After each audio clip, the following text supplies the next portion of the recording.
Welcome to Black Angus Reviews. I'm Black Angus, and today we'll be discussing the classic 1998 reimagining Superman for All Seasons by Jeph Loeb and Tim Sale. The tale for all seasons is a parallel to John Byrne's The Man of Steel, and comes off the heels of the team's previous time-based success, Batman: The Long Halloween. Superman for All Seasons is a 4-chapter standalone story, each chapter a season, beginning in spring and ending in winter, and is an analysis of the most iconic superhero, not as the perfect godlike person he's known for, but as a self-doubting boy becoming a man, realizing his place in the world. What makes this story stand apart from most, especially Superman stories, is the telling through 4 different narrators' perspectives, allowing us to understand who Superman is at heart and how he came to be, as well as how those around him digest the reality of his existence and its effect. Perhaps the most touching to me was the spring season, reflecting the bright birth of an icon, narrated by his father, Jonathan Kent. Early in the spring chapter, we understand the effect Superman has had on the world and the fame it entails, but through Pa Kent, we learn that the world's perception means nothing to him. The only thing that matters is how Clark does, and how he holds himself. To Pa Kent, whether he's Superman is beside the point. That's his son, his baby boy. We soon can witness Mr. Kent's quiet strength of character, being able to say so much by not saying anything at all, thus understanding why Clark himself is that way. We also see through Pa's eyes how Clark's existence puts forward the question not only of what should be possible for a man, but if it's right at all for a man to have Clark's power in the first place. Not for fear of the world at large, but for the natural ostracizing it entails for his son.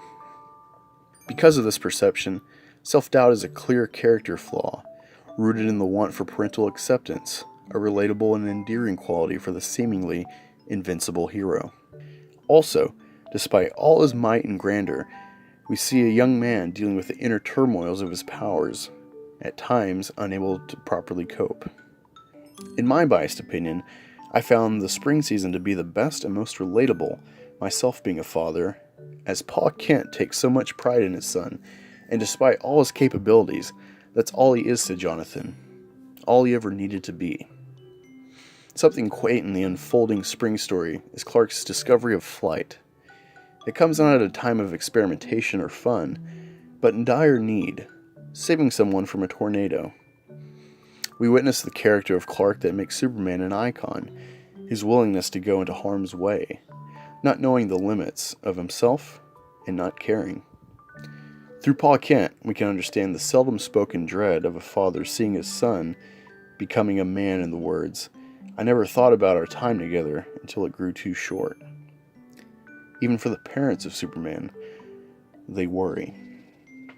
In the summer season, the reader witnesses Superman through the eyes of Lois Lane, infatuated coworker, but not yet a lover of any sort, and possibly never one to be at all. Early, it's apparent that for all his power, she is baffled by him. Not just that he even exists, but that someone would choose a life of servitude instead of self-gratification. Lois doesn't know the extent of his abilities, how limitless they are, making the godlike reverence that could transpire in the everyman quite apparent. Through her, we feel the world's grand, mythic, almost religious awe for Superman. While in harm's way herself, we understand how the wide world may interpret Superman and his actions, like taking a foreign submarine from the sea. Even if he turns the crew over to authorities, the world sees him as an American imperialist that perverts the scales too far. At season's closing, after cleaning up a mess at LexCorp that Luthor's drones nearly botched, Superman saves a chemist, Jenny Vaughn. The last page reveals a shrine she has to this god of a person, now only more validated, reflecting the potential for worshipful awe from Miss Lane's words previously. Come the fall season, Lex Luthor is now the narrator. Recently shamed by the Man of Steel, Luthor assumes not only his typical role as Superman's archenemy, but as the jaded lover, in his view, disowned by his city for the young new demigod. All this despite the work and effort he's put into Metropolis. Betrayed, Luthor plans revenge on Superman and his unfaithful city, poisoning it with a toxin only he can cure, forcing Superman to his will. Luther's plans are carried out in a most ironic fashion, as he utilizes the abilities of Jenny Vaughn, biochemist previously saved by the Man of Tomorrow in the summer chapter. Luther finds Superman's desperation amusing, as he can fly with such speed, even to the moon if need be, break nearly anything, yet with all of Metropolis incapacitated, he is completely vulnerable. Luther cherishes the idea of a hero alone, with no one to thank him, no one to cheer his deeds. Lost. In this battle of wills, Luther wins, forcing Superman to exile, his confidence shattered.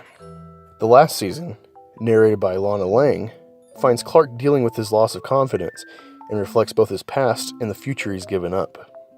With Lana representing Smallville, once their friendship is repaired, he again can believe in himself and assume his role as Superman. When Smallville is in danger from flooding, Superman goes out to stop it, blocking water and repairing dams with boulders and trees, bringing the story full circle, with Superman's emergence as a protector being brought about by nature, and in his moment of doubt, re-emerging against the threat of nature, both occurring in Smallville. This is a key moment for the hero, as it establishes his might and his reason for always helping, as he can defy nature when no other man can. The winter season, which would normally mark the hero's lowest point, or possibly defeat or death, instead is utilized to represent his toughest challenge for which to persevere through, that being his own mind and self-doubt. Overcoming these struggles, winter ends with Clark taking to the skies over Metropolis. I can't praise this comic enough. I recommend buying this or at the least checking it out at your local library and experiencing it. Superman, historically, has always been an overpowered and unrelatable character for me, so for a comic to take the Man of Steel and humanize him in a way that touched me, delivering one of the best experiences I've had not just with comics, but with reading in general, blows me away. Do not let this story pass you by. Thank you for joining me, and feel free to suggest any comic series or graphic novels you'd like to see me cover. Also, stay tuned for my next installment of A Black Guy Views, coming soon. I'm Black Angus. Have a great night.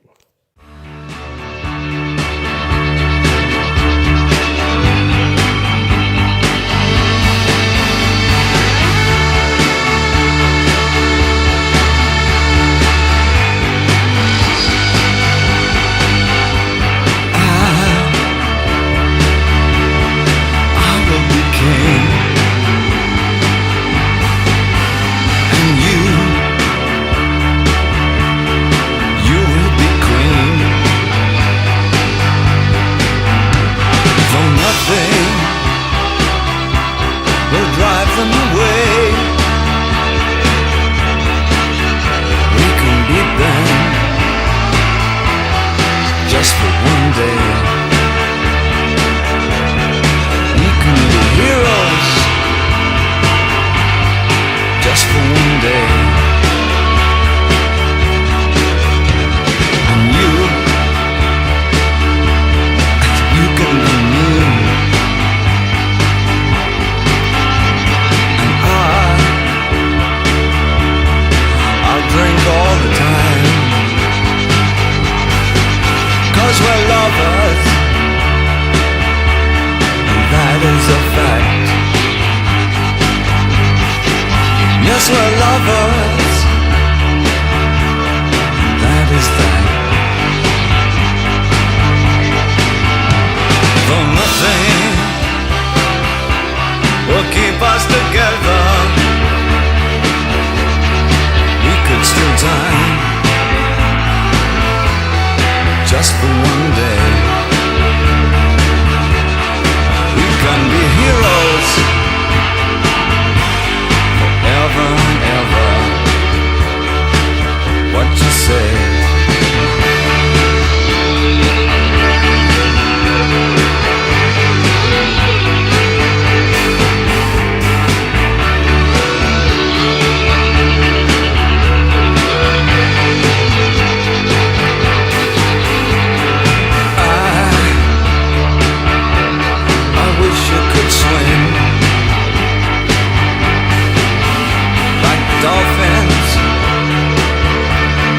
Dolphins can swim.